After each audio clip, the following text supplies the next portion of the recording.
2026년 상반기 매출 330억 원, 영업손실 265억 원. 그런데 2026년 6월 2일, 이 적자 로봇 회사의 시가총액이 장중 10조 원을 넘어섰습니다. 국내 대형 건설사 한 곳을 통째로 사고도 남는 가격표였습니다.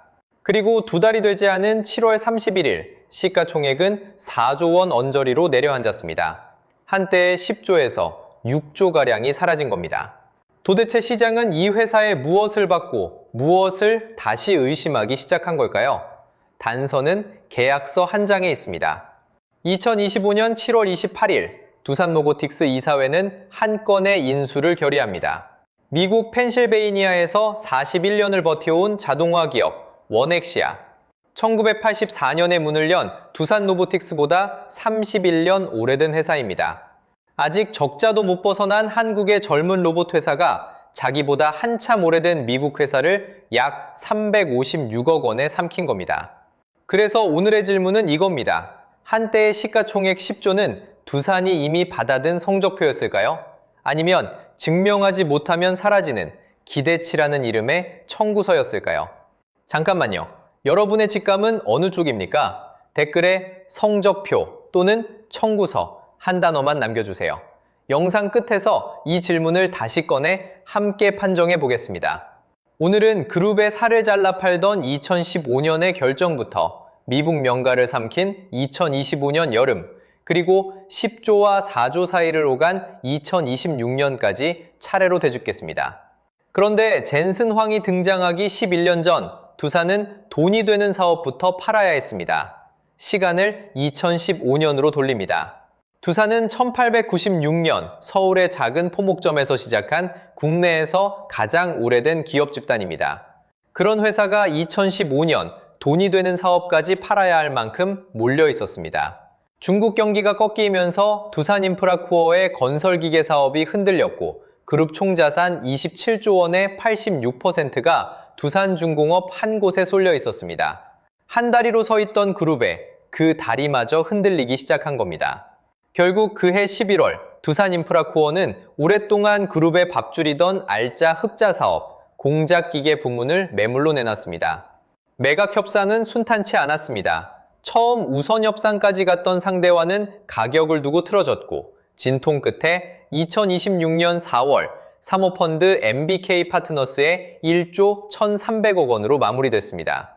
처음 기대했던 값보다 낮아진 가격표를 받아들이면서까지 두산은 오늘의 현금을 선택한 겁니다. 내일도 돈을 벌어줄 사업을 오늘을 버티기 위해 잘라냈습니다. 같은 시기 두산인프라코어에서는 희망퇴직으로 2015년 한 해에만 1,500명 넘게 회사를 떠났습니다. 그 겨울 그룹 안에서 웃는 사람은 없었습니다. 그런데 바로 그해 여름 같은 그룹 안에서 정반대 방향의 서류 한 장이 조용히 사인되고 있었습니다. 2015년 7월 31일 두산로보틱스 설립, 매출 0원. 완성된 제품도 고객도 없었습니다. 세계 시장에서 두산이라는 이름의 로봇을 기다리는 사람은 더더욱 없었습니다. 그런 회사에 국내외에서 스카우트한 45명이 별동대로 투입됐습니다. 그룹 계열사들은 2018년부터 3년 동안 약 450억 원을 집어넣었습니다. 여기에 하나 더, 당시 이 프로젝트는 그룹 안에서도 극비로 움직였습니다. 데려온 45명이 어디서 무엇을 만드는지 그룹 바깥은 물론 시장도 한참 뒤에야 알았습니다. 매출 0원인 회사에 매년 100억 원이 넘는 돈이 조용히 흘러들어가고 있었던 겁니다. 한쪽 손으로는 돈 벌던 공작기계를 팔고 다른 손으로는 돈 한 푼 못 버는 로봇 회사 설립 서류에 부장을 찍었습니다. 그래서 2015년의 이 결정은 미래를 정확히 내다본 천재적 선택이라기보다 지금 변하지 않으면 다음이 없다는 절박한 선택에 가까웠습니다. 당시 두산은 로봇만 시작한 것도 아니었습니다. 협동 로봇, 전지박, 연료전지, 신사업 3개를 나란히 걸었습니다. 돌이켜보면 왜 하필 협동 로봇이었는지도 읽힙니다. 산업용 로봇은 이미 명가들의 판이었지만 협동 로봇은 이제 막 열리는 판이라 출발선 차이가 작았습니다. 그리고 사람 구하기가 점점 어려워지는 제조 현장에서 사람 옆에 서는 로봇이 다음 표준이 될 가능성이 컸습니다. 가라앉는 그룹이 던진 구명 큐브 3개였습니다. 하지만 구명 튜브가 다 뜨는 건 아닙니다. 하나라도 가라앉으면 수백억 원이 그대로 사라지는 판이었습니다. 실제로 두산 로보틱스의 첫 3년은 조용히 했습니다. 협동 로봇은 원래 만들기 어려운 물건입니다. 사람 옆에서 일하는 만큼 안전 기준이 기존 산업용 로봇보다 훨씬 까다롭고 그러면서도 가격은 낮아야 팔립니다. 45명의 별동대가 이 2마리 토끼를 잡는 데에만 2년이 넘게 걸렸습니다. 2017년 말이 되어서야 협동 로봇 4종을 처음 상용화했고 2018년에 겨우 양산을 시작했습니다. 첫 해 매출은 99억 원, 그룹이 넣은 450억 원에 한참 못 미치는 숫자였고 적자는 계속됐습니다. 제품을 만들었다는 것과 살아남았다는 것은 전혀 다른 이야기였기 때문입니다. 여기서 협동 로봇이 뭔지 한 번만 짚고 가겠습니다. 예전 공장 로봇은 안전 펜스 안에 갇혀 일했습니다. 사람이 가까이 가면 위험하니까요. 그 펜스를 걷어내고 사람 바로 옆에서 나란히 일할 수 있게 만든 로봇팔이 협동 로봇입니다. 문제는 두산이 들어가려던 이 시장에 이미 주인들이 있었다는 겁니다. 일본의 파낙과 야스카와, 스위스의 ABB, 독일에서 출발해 지금은 중국 미데아 계열이 된 쿠카, 그리고 덴마크의 유니버설 로봇. 짧게는 수십 년, 길게는 60년 가까이 산업용 로봇으로 먹고 산 이름들입니다. 파낙은 노란색 로봇팔로 세계의 공장을 채운 회사고, 야스카와는 창립 100년이 넘은 모터와 로봇의 명가이며 ABB와 푸카는 자동차 공장 용접 라인의 터줏대감들입니다. 그리고 협동 로봇이라는 새 판에서는 유니버설 로봇 하나가 세계 시장의 40에서 50%, 절반 가까이를 쥐고 있었습니다. 매출도 고객도 판매망도 없던 두산이 이들과 똑같은 로봇으로 정면 승부를 걸었다면 결과는 뻔했습니다. 그래서 두산은 성문을 두드리지 않았습니다. 명가들이 몰려있던 작고 정밀한 로봇팔 시장을 피해서 더 무거운 걸 드는 대형 협동 로봇으로 방향을 틀었습니다. 20kg, 쌀 한 포대 무게를 사람 옆에서 안전하게 들어올리는 팔입니다. 사람은 이 무게를 하루 종일 반복해서 들 수 없지만 로봇에겐 횟수 제한이 없습니다. 여기엔 이유가 있습니다. 협동 로봇의 출발점이 전자부품 조립처럼 가볍고 정밀한 작업이었기 때문에 가벼울수록 안전 기준을 맞추기 쉬웠고 그래서 다들 작은 팔부터 만들었습니다. 무거운 쪽은 안전과 무게를 동시에 잡기가 어려워 비어 있었던 겁니다. 두산은 그 어려운 쪽을 정면으로 풀었습니다. 6개 관절 전두에 힘을 감지하는 토크 센서를 넣은 겁니다. 로봇팔이 사람에게 살짝만 스쳐도 관절이 힘의 변화를 먼저 알아채고 그 자리에서 멈춥니다. 같은 센서 덕분에 무거운 부품을 나사 조이듯 정교하게 다루는 것도 가능해졌습니다. 강자들이 작은 정밀 작업에 몰려있을 때 두산은 상자를 쌓고 무거운 부품을 옮기는 공장의 굳은 일을 노린 겁니다. 이 우회로가 통하기 시작했습니다. 2021년 누적 판매 2,000대를 넘기며 글로벌 5위권에 들었고 2022년 매출은 450억 원까지 올라왔습니다. 그리고 두산이 자체 공시로 내놓은 숫자가 하나 있습니다. 2022년 기준 가반 하중 20kg 이상 대형 협동 로봇 시장에 한정하면 세계 점유율 약 72%. 전체 협동 로봇 1위가 된 건 아닙니다. 하지만 명가들이 비워둔 큰 팔 시장에서는 두산이 먼저 방을 차지한 겁니다. 여기서 두산이 올라탄 트랙이 어떤 트랙인지도 잠깐 보겠습니다. 세계 협동 로봇 시장은 2023년 12억 달러에서 2030년 99억 달러 규모까지 커진다는 전망이 나옵니다. 매년 평균 35%씩 부풀어 오르는 판입니다. 한 자릿수 성장률로 굴러가는 기존 산업용 로봇판과는 아예 다른 속도로 뛰는 트랙입니다. 이 가능성에 시장이 처음으로 큰 가격표를 붙인 날이 2023년 10월 5일입니다. 두산 로보틱스 코스피 상장, 공모가 26,000원, 공모금액 약 4,200억 원. 그런데 진짜 놀라운 숫자는 상장 전 수요 예측에 있었습니다. 국내외 기관 1,920곳이 참여했고 몰린 주문이 63조 원, 연 매출 450억 원의 적자 회사에 63조 원, 그해 대한민국 1년 예산의 10분의 1쯤 되는 돈이 이 공모주 앞에 줄을 선 겁니다. 시장은 두산이 벌어놓은 돈이 아니라 강자들이 비워둔 방을 먼저 차지했다는 사실에 값을 매겼습니다. 이 무렵 두산은 전체 협동로봇 시장에서도 세계 4위에서 5위권, 국내 1위까지 올라와 있었고 공모로 들어온 4천억 원대 실타는 해외 판매망과 제품군 확장에 실렸습니다. 상장 첫날 시가총액은 약 1조 7천억 원, 이 숫자를 기억해 두시죠. 10조까지 치솟는 그 출발선이 여기입니다. 그리고 이 큰 팔이 바다 건너에서 일자리를 찾기 시작합니다. 먼저 유럽이었습니다. 공장 라인 끝에서 완성된 상자를 팔레트 위에 차곡차곡 쌓아 트럭으로 보내는 일, 이걸 팔레타이징이라고 부릅니다. 사람이 하루 종일 허리를 굽혔다 폈다 해야 하는 작업입니다. 허리가 먼저 닳는 일이라 유럽 공장들은 오래전부터 이 자리를 자동화 1순위로 꼽아왔습니다. 사람을 구하기도 어렵고 구해도 시급이 비싼 곳이 유럽 공장입니다. 두산은 이 시장에 20kg 이상을 드는 H시리즈와 P시리즈를 밀어 넣었고 식품과 포장 공장의 파트너와 고객들에게서 반응이 왔습니다. 2024년 유럽 지사를 처음 세웠고 2년 뒤인 2026년 5월 20일에는 독일 프랑크푸르트에서 유럽 지사 확장 개소식을 열었습니다.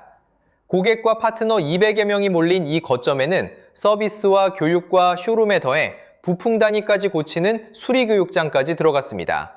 로봇을 파는 회사에서 로봇이 멈추지 않게 책임지는 회사로 한 단계 올라선 겁니다. 유럽 한국판에 수리와 교육까지 갖췄다는 건 잠깐 팔고 빠지는 시장이 아니라 눌러 앉겠다는 선언이기도 했습니다. 이제 남은 퍼즐은 미국이었습니다. 로봇팔은 두산이 만들 수 있었습니다. 그런데 미국 공장의 작업 방식과 고객망, 현장에서 쌓인 데이터는 단기간에 만들 수 없었습니다. 그 마지막 조각이 2025년 여름 펜실베이니아에서 매물로 나온 겁니다. 영상 처음 해보신 그 계약입니다. 원엑시아는 1984년부터 미국 공장의 자동화 설비를 설계해온 회사입니다. 여기서 이 회사가 로봇 제조사가 아니라는 점이 중요합니다.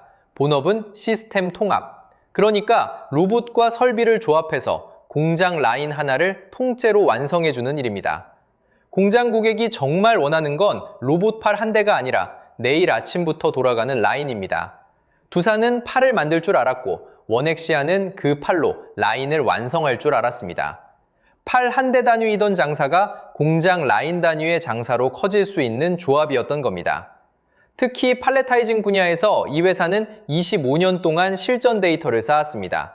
상자를 어떤 각도로 잡아야 하는지, 무게가 달라지면 속도를 어떻게 바꿔야 하는지, 공장마다 제각각인 작업을 어떻게 표준으로 묶는지, 두산이 2,590만 달러, 우리 돈 약 356억 원으로 산 건 건물이 아니라 미국 제조 현장의 이 답안지였습니다. 대표 제품은 한 번에 27.2kg까지 들어올리는 팔레타이징 시스템. 두산의 대형 협동 로봇과 정확히 맞물리는 영역입니다. 41년 명가치고 헐값 아니냐는 말도 나왔습니다. 계약 구조도 꼼꼼했습니다. 지분 89.59%를 먼저 확보하고 남은 지분도 3년에서 5년 안에 두산이 살 권리와 상대가 팔 권리를 서로 걸어뒀습니다. 인수는 2025년 9월에 마무리됐고 2026년 1월 1일 원엑시아는 두산 로보틱스 아메리카스로 이름을 바꿔 북미 본부로 승격됐었습니다. 2026년 봄에는 펜실베이니아 몰번에 9만 평방피트 규모의 새 시설이 문을 열었습니다. 협동로봇 센세이션과 솔루션 엔지니어링이 처음으로 미국 땅 한 지붕 아래 붙은 겁니다. 숫자는 빠르게 움직였습니다. 2026년 1분기 매출 152억 9,500만 원으로 전년 같은 기간보다 189.7% 늘었고 2분기에는 176억 원으로 290% 늘었습니다. 상반기 누적 매출 330억 원, 1년 전 같은 기간 98억 원의 3배가 넘습니다. 성장을 끈 건 원엑시아가 가져온 자동화 부문이었고 상반기 북미 매출 비중은 53%까지 올라왔습니다. 다만 여기서 착각하면 안 됩니다. 이 급증의 상당 부분은 사들인 회사의 매출이 장부에 합쳐진 편입 효과입니다. 시너지가 증명된 게 아니라 이제 막 시험대에 오른 단계입니다. 그리고 1분기 영업손실 120억 원, 2분기 영업손실 144억 원, 상반기에만 265억 원의 손실입니다. 매출 곡선은 가팔라졌지만 이익은 아직 물 아래에 있습니다. 국내에서도 큰 손님이 붙기 시작했습니다. 현대차입니다. 싱가포르의 혁신 제조 거점에 먼저 들어갔던 두산 협동 로봇이 현대차 국내외 공장의 조립 라인으로 추가 공급되면서 누적 100대가 넘는 것으로 추정됩니다. 로봇 회사의 가장 어려운 관문이라는 배영 제조사의 문이 열리기 시작한 겁니다. 그런데 2026년 이 회사 주변에는 더 낯선 이름들이 연달아 등장합니다. 1월 라스베이거스 CES에서 두산 로보틱스의 스캔앤고 솔루션이 AI 부문 최고 혁신상과 로보틱스 부문 혁신상을 동시에 받았습니다. 캐나다 파트너사와 공동 개발한 복잡한 구조물을 로봇이 스스로 스캔하고 판단해서 작업하는 기술입니다. 이미 풍력 발전 부품 제조사가 도입을 시작한 전시용이 아니라 실전용 기술입니다. 박정원 회장이 2년 만에 CES 현장을 직접 찾아 이 장면을 지켜봤습니다. 2월에는 엔비디아의 로봇 기술을 얹은 인공지능 하역 솔루션이 공개됐습니다. 엔비디아의 로봇 동작 계산 기술인 휴모션이 두산의 팔에 올라탄 겁니다. 예전엔 프로그래머 여러 명이 한 달 가까이 매달리던 자동화 세팅을 자연어 지시로 이틀 만에 끝냈다는 시연 결과까지 공개됐습니다.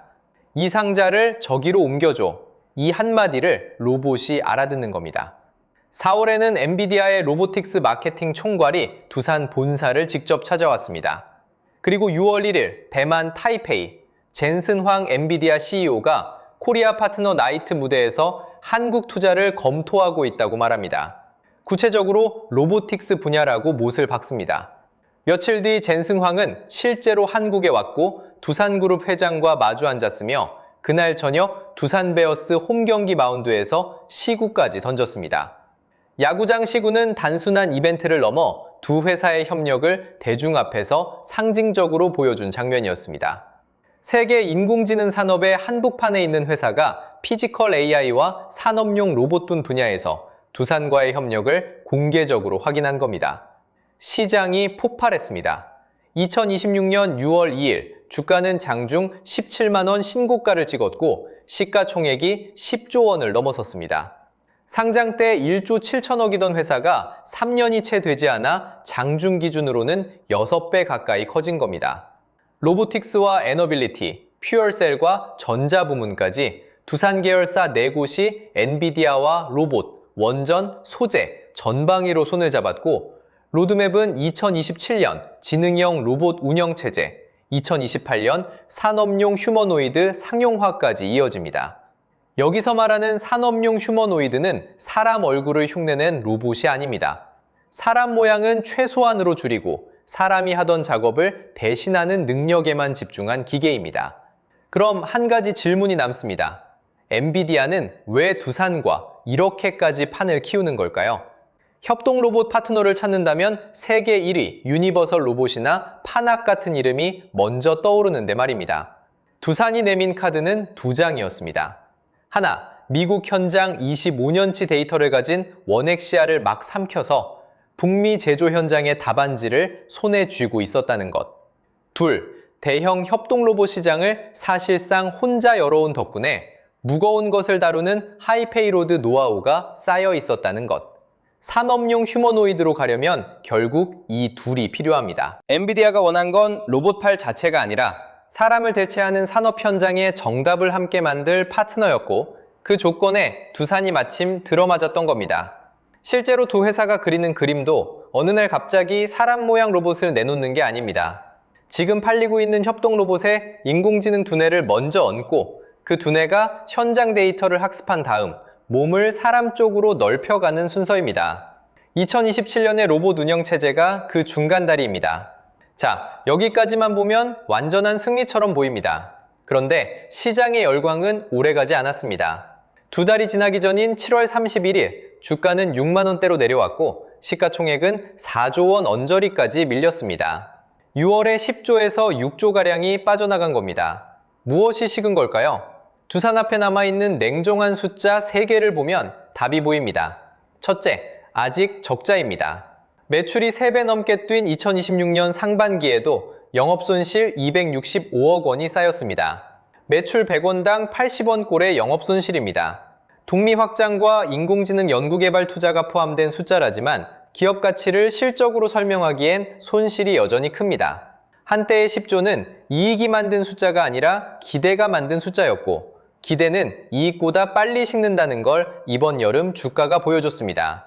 둘째, 국내 추격자들이 바로 뒤에 있습니다. 삼성전자는 두 발로 걷는 로봇을 국내에서 처음 세운 레인보우 로보틱스의 지분 약 35%를 확보하면서 최대 60%까지 살 수 있는 권리를 함께 잡아뒀습니다. 이 권리가 실행되는 순간 국내 협동 로봇파는 두산, 한화, HD현대의 삼국지에서 삼성이 낀 4파전으로 갈아엎어질 수 있습니다. 그리고 HD현대 로보틱스는 2020년 이후 6년 만에 협동 로봇 신제품 3종을 꺼냈는데 그중 하나는 가반 하중 50kg, 두산의 최대 30kg을 훌쩍 넘겨서 두산이 열어둔 큰 팔방을 정면으로 노리고 들어온 카드입니다. 셋째, 휴머노이드 전환이라는 시험이 남았습니다. 로드맵의 끝은 2028년 산업용 휴머노이드 상용화지만 아직은 로드맵 위의 목표일 뿐입니다. 이 판이 열리면 로봇의 무게중심이 팔 하나에서 사람 모양으로 옮겨갈 수 있고 그 전환에서 미끄러지면 협동 로봇에서 쌓아온 자리도 함께 흔들릴 수 있습니다. 그래서 판정 포인트는 3개입니다. 하나, 원엑시아 시너지가 진짜 숫자로 나오는지. 2026년 하반기부터 2027년까지 북미 매출이 어디까지 올라오는지가 첫 번째 답안지입니다. 편입 효과를 뺀 진짜 성장이 드러나는 시점이기 때문입니다. 둘, 삼성이 레인보우 로보틱스 지분을 60%까지 채우는 권리를 실제로 행사하는지. 삼성의 지갑이 열리는 순간 이 판의 몸값 기준 자체가 달라집니다. 셋, 2027년 지능형 로봇 운영체제와 2028년 산업용 휴머노이드 로드맵이 일정대로 실물이 되는지. 이 로드맵이 밀리는 순간 남아있는 기대도 다시 가격표에서 빠져나가게 됩니다. 이제 영상 처음의 질문으로 돌아갑니다. 한때의 시가총액 10조, 성적표였습니까? 청부서였습니까? 2015년 그룹의 살을 잘라 팔던 해에 매출 0원짜리 회사의 도장을 찍은 결정이 여기까지 온 것은 분명합니다. 그 도장이 옳았는지는 10년이 지나서야 숫자로 돌아오기 시작했습니다. 10조와 4조 사이 어디가 이 회사의 진짜 값인지도 앞으로 몇 년이 지나야 답이 나올 겁니다. 이미 받은 상이라 부르기엔 이익이 아직 없고 빈 약속이라 부르기엔 먼저 차지한 방이 분명합니다. 그래서 판정은 여러분께 맡기겠습니다. 댓글에 성적표 또는 청구서 한 단어로 여러분의 판정을 남겨주세요. 방금 말씀드린 3개의 판정 포인트가 하나씩 열릴 때마다 그 답도 함께 선명해질 겁니다. 구독과 알림 설정을 해두시면 그 순간마다 다시 찾아와 판정을 이어가겠습니다. 왕좌는 영원하지 않습니다. 다음 라운드는 3개 하나씩 열립니다.